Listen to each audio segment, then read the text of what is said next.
everyone. Thanks for tuning into Sims Workshop. I hope you're all having a wonderful day. So today we are going to be reviewing House of Roots and Ruin by Erin Craig. Let me just start by saying I'm not okay after this book. I'm not okay. The ending of this book, I was like reading it, and then we got to that last chapter, and I was like, my mouth. I'm like, I'm not okay. I need a follow-up. I need a follow-up, and I need it now. I love this book. I really did. It's a lot of like Crimson Peak vibes and Island of Dr. Moreau vibes. And it also has, it continues that really cool gothic atmosphere that it reminded me a lot of Edgar Allan Poe. Also, Verity is your main character this time, so it is a sequel to House of Salt and Sorrow, but it follows a different sister this time, Verity, who is a little older now. And guess what? She can still see dead people. And she still can't tell the difference between a dead person and a live person. So she has like conversations. So when she finds out that that's the reason, you know, her family's kind of just been keeping her secluded in the house, she gets mad. So what does she do? She ends up taking a job to paint the portrait of a Duchess's son, Alexander. Alexander, is paralyzed from the waist down after an incident when he was a child. But oh my god, he's so wholesome and sweet, and I love him and Verity, and I love the romance. And I even love how she questions it sometimes. She's like, is this really love? Or is this just like, do I not really know love? Am I just latching on to him because, you know, I'm using him as an escape from my home life? Like, but you see, she does fall in love with him. And it's so wonderful. But there's something wrong with this island. So Alexander Father, and this is a little bit of a spoiler, so I'm letting you know right now, there are some spoilers. So if you don't want to know the spoilers, stop watching. Are we good? We're good? Okay, cool. So, Alexander's father is basically Dr. Moreau. He experiments not just with botanics and plant life, because he wants to kind of augment the gods' beauty. So remember, if you read House of Salt and Sorrow, the gods play a really prominent role in the storytelling. They're not just mythical beings, like they do exist in this world, right? So, I mean, Jesus criminy.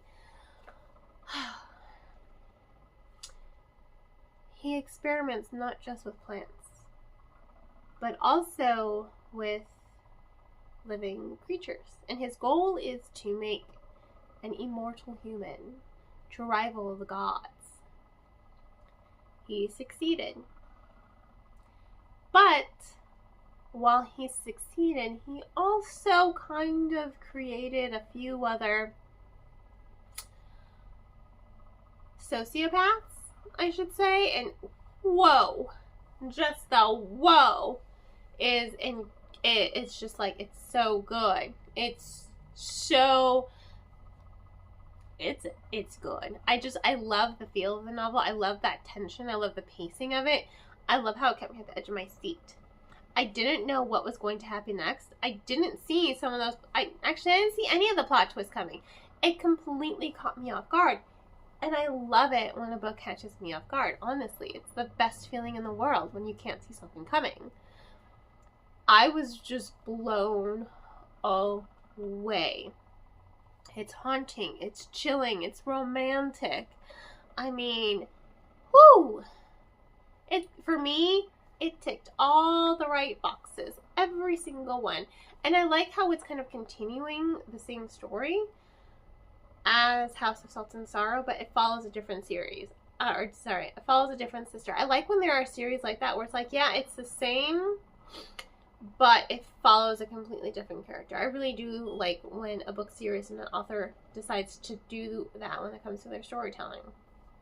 Because you're already kind of familiar, so there doesn't really need to be any more world building, but now you're just getting into the crux of things, into the tension, into that atmosphere. So it was really, really, really, really, really good. I absolutely loved it. I really love this book so much. Erin Craig is just like one of my auto buys. I see she comes out with a new book. I'm like, bye. Bye. Like, take my money. That's it. I think her writing is amazing, and I think her storytelling is amazing. So, you know, maybe I'll make one of her books one of my book club picks for next month. I was kind of struggling, but not struggling anymore. So maybe small favors, because I still have to read that one. And I like that they're kind of like standalones. Like, you, as someone who's read House of Salt and Sorrows, there's some backstory information that is important, but you don't have to have read it, because I think Erin Craig also does a really good job of summarizing the events in that previous book. It just makes, if you've read it, it makes this one more enjoyable, because then you're not wondering like, oh, I wonder what they're referencing, or I wonder what they're summarizing here. It's a really good story. Again, if you like gothic, romance, tension, Crimson Peak, I mean, you're gonna love this book.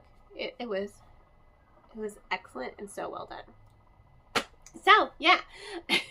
I will, of course, include links on where you can purchase the book if you so desire in the description. Please don't forget to like, subscribe, and share with all your book loving friends.